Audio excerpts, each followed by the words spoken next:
가문의 그림자. 서울 강남 최고급 호텔 그랜드 볼룸. 오늘은 윤성그룹 회장의 외동딸 윤소연의 결혼식이었습니다. 28세의 소연은 아름다운 웨딩드레스를 입고 버진로드를 걸었습니다. 신랑 강도연은 35세 유명 로펌 변호사였습니다. 500명이 넘는 하객들이 자리를 가득 메웠습니다. 재벌, 정치인, 연예인들이 모두 모인 화려한 결혼식이었습니다. 주례가 단상에 올라 축사를 시작했습니다.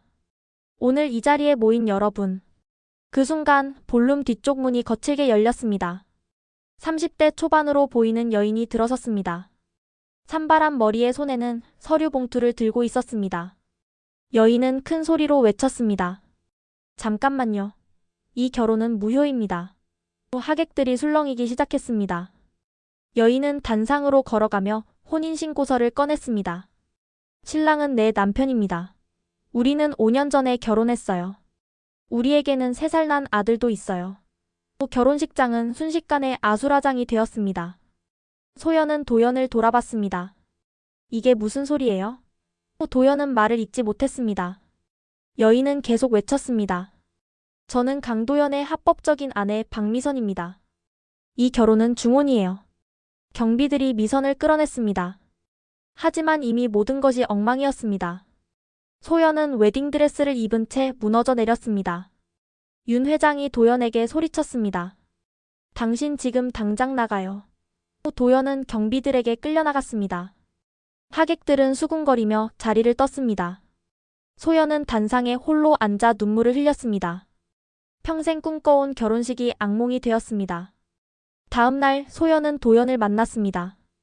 호텔 라운지에서 도연은 고개를 숙였습니다. 미안해. 소연은 냉정하게 물었습니다. 언제부터 날 속인 거예요? 도연은 대답했습니다. 미선과 5년 전에 결혼했어. 하지만 우리는 끝난 관계야. 소연은 비웃었습니다. 그럼 왜 이혼하지 않았어요? 도연은 변명했습니다. 미선 아버지가 내 로펌 파트너거든. 이혼하면 내 경력이. 소연은 도연의 말을 끊었습니다. 그래서 날 이용한 거군요.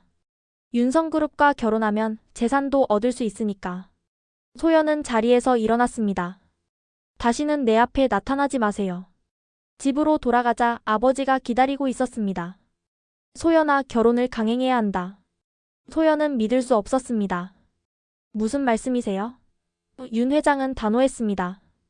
결혼을 취소하면 우리 가문의 체면이 어떻게 되겠니? 소연은 고개를 저었습니다. 체면이 중요해요?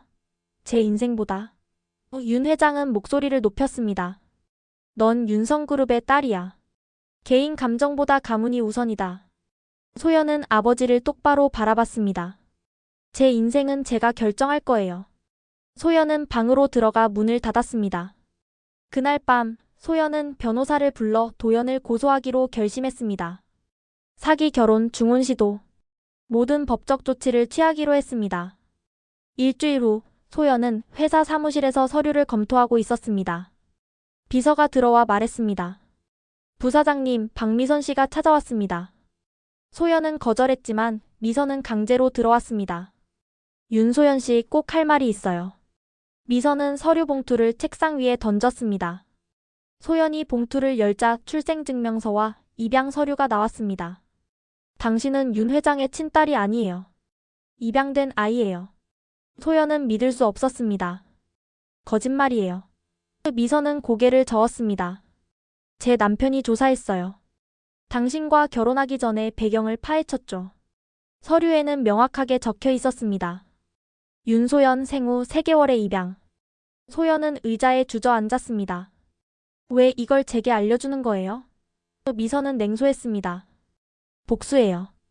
이제 당신도 모든 걸 잃어보세요. 그날 저녁 소연은 아버지를 찾아갔습니다. 아버지, 이게 사실이에요? 윤 회장은 서류를 보고 얼굴이 굳었습니다. 소연은 눈물을 흘렸습니다. 제가 입양된 아이라는 게? 윤 회장은 한참을 침묵하다 고개를 끄덕였습니다. 그래. 사실이다. 소연은 무너졌습니다. 왜 말하지 않으셨어요? 윤 회장은 한숨을 쉬었습니다. 널 지키기 위해서였다. 하지만 소연은 배신감만 느꼈습니다. 다음 날 이사회가 열렸습니다. 참석자 중에는 소연의 이복 오빠 윤태준도 있었습니다. 회의 후 태준은 소연을 불렀습니다. 소연아, 들었어. 내가 입양하라는 거. 소연은 경계했습니다. 태준은 냉소했습니다. 이제 넌 더 이상 정통 후계자가 아니야. 이사회도 곧 알게 될 거야. 소연은 태준이 이 비밀을 이용해 경영권을 차지하려 한다는 것을 깨달았습니다. 며칠 후 태준은 강도연을 만났습니다. 강 변호사, 제안이 하나 있소. 소연을 회사에서 몰아내는 걸 도와주시오. 도연은 귀를 기울였습니다. 태준은 계속했습니다. 소연의 약점을 더 파헤치시오. 그러면 큰 보상을 하겠소. 도연은 고개를 끄덕였습니다. 알겠습니다. 하지만 제 중혼시도 건도 처리해 주십시오. 태준은 웃었습니다. 물론이죠. 두 사람은 악수했습니다. 소연은 점점 고립되어 갔습니다. 회사 임원들도 그녀를 보는 눈빛이 달라졌습니다. 입양하라는 소문이 퍼지며 입지는 약해졌습니다. 어느 날 비서가 말했습니다. 부사장님, 태준 전무가 이사들을 모아 비밀 회의를 한다는 소문이 있습니다. 소연은 예상했다는 듯 고개를 끄덕였습니다. 소연은 결심했습니다. 가만히 당하고만 있을 수 없었습니다. 싸워야 했습니다. 그날 밤 소연은 집으로 돌아가는 길에 한 여인을 만났습니다. 50대 중반의 그녀는 소연을 보고 눈물을 흘렸습니다. 소연아. 소연은 경계했습니다. 누구세요? 여인은 떨리는 목소리로 말했습니다. 나는 내 친어머니야. 내 이름은 이정희야. 28년 전 너를 윤 회장에게 맡겼어. 소연은 믿을 수 없었습니다. 제 친부모는 불명이라고 들었어요. 카페에서 정희는 천천히 이야기했습니다. 28년 전 나는 윤 회장의 비서였어. 우리는 사랑했고 너를 가졌지. 하지만 회장에게는 본처가 있었어. 나는 혼자 너를 낳았고 회장은 나를 해고했어. 소연은 충격을 받았습니다. 정희는 계속했습니다. 회장의 본처는 아이를 가질 수 없었어. 그래서 회장이 나를 찾아왔어. 너를 딸로 키우겠다고 약속했고 나는 너의 미래를 위해 동의했어. 소연은 눈물이 났습니다. 그럼 저는 진짜 이 집안의 딸이란 말이에요? 정희는 고개를 끄덕였습니다. 그래. 너는 윤 회장의 친딸이야. 다만 권력 싸움에서 지키기 위해 내가 널 떠날 수밖에 없었어. 소연은 어머니를 안았습니다. 어머니.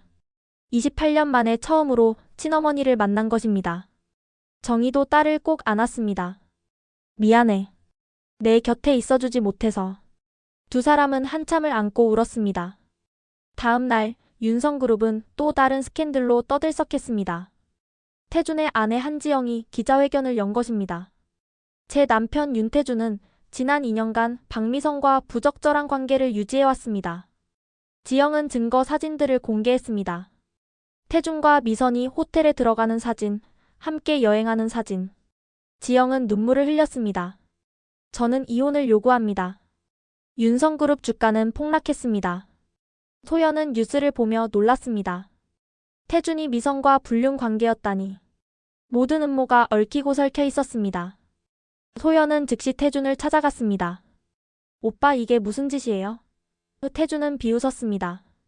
그래, 나는 미선과 사귀었어. 도연을 시켜 너의 비밀을 파헤치고 미선을 통해 정보를 얻었지. 하지만 이 여자가 감정에 빠져서 모든 걸 망쳤어. 소연은 태준을 바라봤습니다. 오빠는 가족도 회사도 아무것도 중요하지 않나요? 가문은 파국으로 치달았습니다. 윤 회장은 건강이 악화되었고 이사회는 혼란에 빠졌습니다. 언론은 윤성그룹을 막장 재벌가라고 조롱했습니다. 소연은 이 모든 것을 바로잡아야 한다고 결심했습니다. 일주일 후 태준은 더욱 절박해졌습니다. 불륜 스캔들로 해임 압박을 받았습니다. 그는 소연과 정희를 제거하기로 결심했습니다. 어느 날 밤 태준은 저택에 불을 지르기로 계획했습니다. 용역 깡패를 고용해 저택 주변에 휘발유를 뿌리게 했습니다. 그날 밤 소연은 어머니 정희와 함께 저택에 있었습니다. 두 사람은 모녀의 시간을 보내고 있었습니다. 갑자기 연기 냄새가 났습니다. 소연이 창문을 열자 1층이 불타고 있었습니다. 어머니, 불이에요. 두 사람은 밖으로 나가려 했지만 복도는 연기로 가득했습니다. 소연은 119에 신고했습니다. 정희는 소연의 손을 잡고 서재로 향했습니다. 거기 비상구가 있어. 하지만 천장 일부가 무너져 내렸습니다. 정희가 소연을 밀쳐냈고 천장잔에는 정희를 덮쳤습니다. 정희는 다리가 깔렸지만 소연을 향해 손을 뻗었습니다. 너는 살아야 해. 어서 가. 소연은 눈물을 흘리며 어머니를 끌어내려 했습니다. 하지만 정희는 고개를 저었습니다. 시간이 없어. 서재 비상구로 나가. 정희는 마지막 힘을 다해 말했습니다. 소연아 사랑해. 이제 가. 살아서 진실을 밝혀줘. 소연은 울면서 서재로 뛰었습니다. 비상구를 열고 밖으로 나왔습니다. 소방차가 도착하고 불길을 잡았습니다. 하지만 저택 내부에서 두 구의 시신이 발견되었습니다. 정희와 태준이었습니다. 태준이 저택에 불을 지르고 빠져나가려다 갇힌 것으로 밝혀졌습니다. 그는 정희를 구하려다 함께 불길에 갇혔습니다. 소연은 병원에서 어머니의 죽음을 전해 들었습니다. 28년을 떨어져 살다가 겨우 만났는데 다시 영원히 헤어졌습니다. 소연은 하염없이 울었습니다. 한 달 후 모든 진실이 세상에 공개되었습니다. 윤 회장은 기자회견을 열어 모든 사실을 인정했습니다. 소연은 제 친딸입니다. 저의 잘못으로 그 아이와 어머니가 평생 고통받았습니다. 하지만 소연은 그 자리에 없었습니다. 소연은 어머니의 묘 앞에 앉아 있었습니다. 어머니, 이제 모든 진실이 밝혀졌어요. 소연은 며칠 동안 많은 생각을 했습니다. 이제 자신이 무엇을 해야 할지 알았습니다.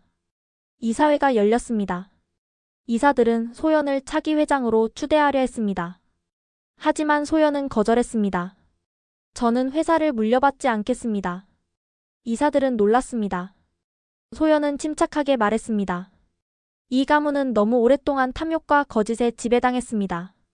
저는 그런 유산을 물려받고 싶지 않습니다.